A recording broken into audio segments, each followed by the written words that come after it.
नमस्कार, मैं Praveen Kumar एडुकेरिया current affairs में आपका स्वागत है। यदि आप किसी भी competitive exams like SSC, railway, bank, state PCS, Bihar SSC, Bihar अध्यापक भर्ती, बिहार पुलिस या दरोगा की तैयारी करना चाह रहे हैं तो आपके लिए गुड न्यूज़ है, क्योंकि हम डेली बेस के most important current affairs MCQ format में आपको प्रोवाइड करते हैं, जिसे आप प्रतिदिन 2 से 3 बार देखकर फ़ायदा उठा सकते हैं। तो आइए शुरू करते हैं आज का सेशन। पहला प्रश्न आपके स्क्रीन पर ये रहा। संप्रति भारत का किस देश के साथ मिलिट्री एक्सरसाइज है जो हाल ही में मेघालय के उमरोई में किया गया? आपको बताना है कि संप्रति इसका 11वां एडिशन भारत का किस देश के साथ हुआ है।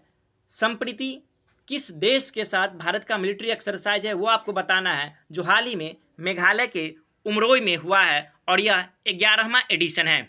आपकी सुविधा के लिए हमने 4 ऑप्शन आपको प्रोवाइड कर रखा है। Option A Sri Lanka, option B Bangladesh, option C Indonesia और ऑप्शन डी नेपाल।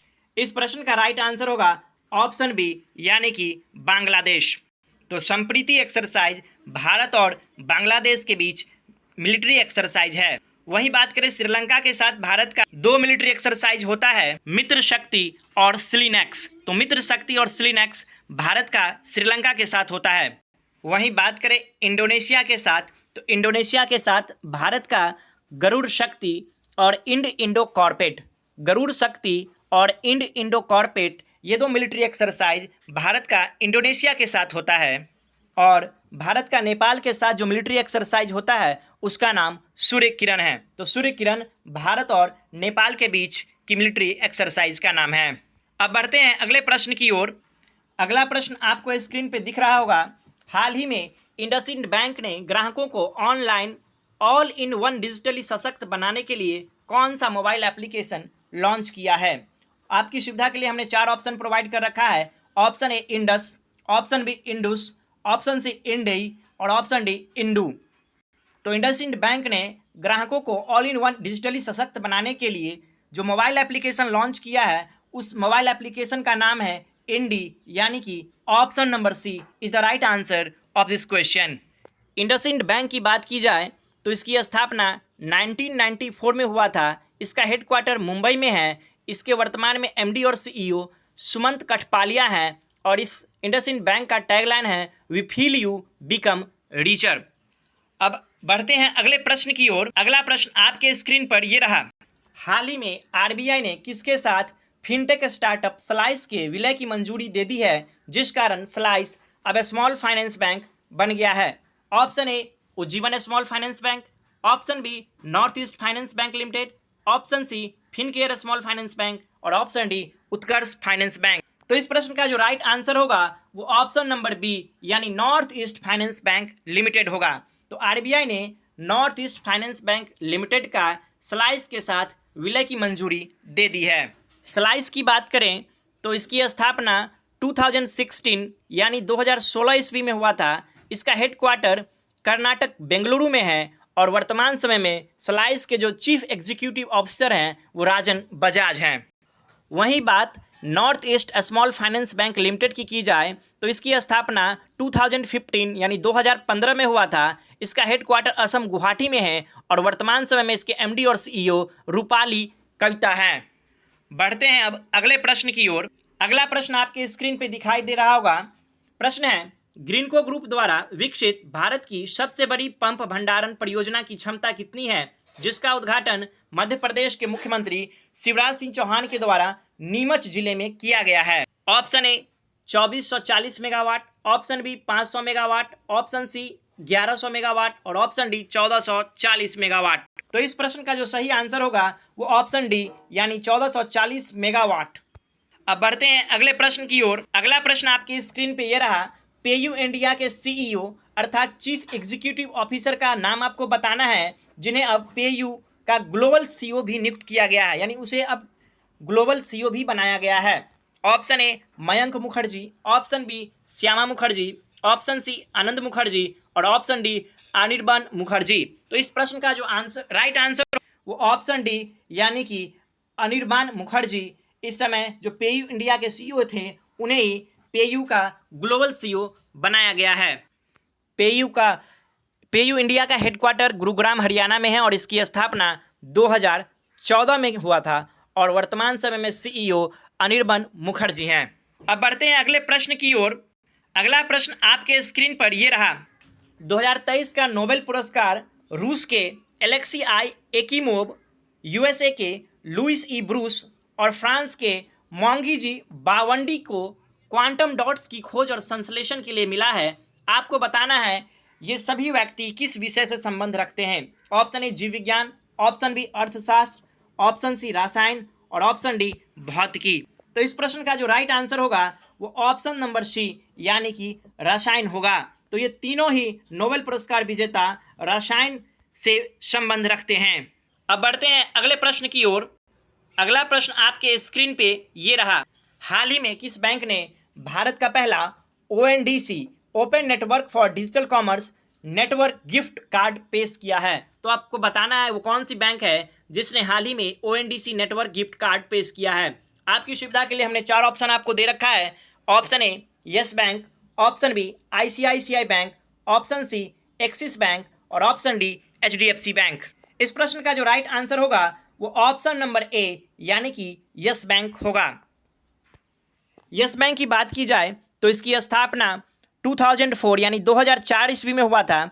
इसका हेडक्वार्टर मुंबई में है और इसका टैगलाइन है एक्सपीरियंस आवर एक्सपर्टाइज। अब बढ़ते हैं अगले प्रश्न की ओर। अगला प्रश्न है हाल ही में WHO और किस संगठन के बीच स्वच्छ नशा मुक्त खेल पर सहयोग के लिए 4 वर्षीय समझौता ज्ञापन पर हस्ताक्षर हुआ है? Option A BCCI, option B वाडा, ऑप्शन सी ICC और ऑप्शन डी नाडा। तो इस प्रश्न का जो राइट आंसर होगा हाल ही में वर्ल्ड हेल्थ ऑर्गेनाइजेशन और वाडा यानी वर्ल्ड एंटी डोपिंग एजेंसी के बीच स्वच्छ नशा मुक्त खेल पर सहयोग के लिए 4 वर्षीय समझौता ज्ञापन पर हस्ताक्षर हुआ है। अब बढ़ते हैं हम लोग अगले प्रश्न की ओर। अगला प्रश्न आपके स्क्रीन पे दिखाई दे रहा होगा।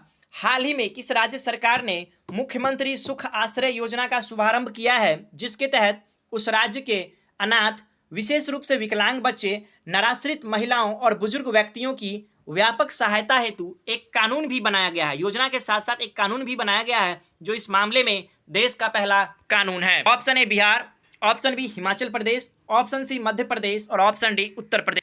इस प्रश्न का राइट आंसर होगा हिमाचल प्रदेश। तो हिमाचल प्रदेश ने ही मुख्यमंत्री सुख आश्रय योजना का शुभारंभ किया है। हिमाचल प्रदेश की बात की जाए तो इस समय हिमाचल प्रदेश के चीफ मिनिस्टर हैं सुखविंदर सिंह सुक्खू और वहीं गवर्नर की बात की जाए तो शिव प्रताप शुक्ला इस समय हिमाचल प्रदेश के गवर्नर हैं। अब बढ़ते हैं अगले प्रश्न की ओर। अगला प्रश्न आपके स्क्रीन पे दिखाई दे रहा होगा। 4 अक्टूबर को मनाया जाने वाला वर्ल्ड एनिमल डे का थीम आपको बताना है।